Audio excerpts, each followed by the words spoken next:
Que una entitat com Òmnium Cultural arribi al seu 50è aniversari és un fet remarcable que cal celebrar i commemorar com cal,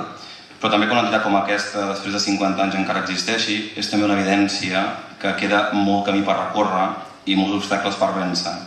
I segurament que alguna cosa com a país no hem acabat de fer bé. Òmnium arribarà als 50 anys segurament mirant més al present i al futur que no pas al passat, i això és positiu. Aquella entitat que va néixer com a resistència a un règim opressor i que tenia com a objectiu salvar els mots, és ara una entitat molt forta, 27.000 socis ho avalen, una entitat plural, transversal en edats, en orígens, en idees i sobretot una entitat que encara el seu futur amb molta ambició. Treballem per defensar els valors transversals del catalanisme, resumits en els lemes de l'entitat: llengua, cultura, país, i en els quals des de fa poc hem afegit cohesió i educació. Alguns dels reptes que encara tenim, malauradament, són els mateixos ara que fa 50 anys. Algunes de les dificultats de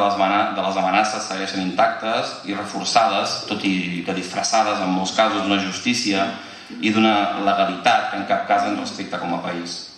La diferència, perquè hi ha una diferència important, és que l'Òmnium del segle XXI, la Badalona del segle XXI, la Catalunya del segle XXI, la nova generació d'Òmnium afronta el futur sense les pors del passat i amb una ambició que té com a únic límit allò que lliurement vulguin decidir els ciutadans del nostre país.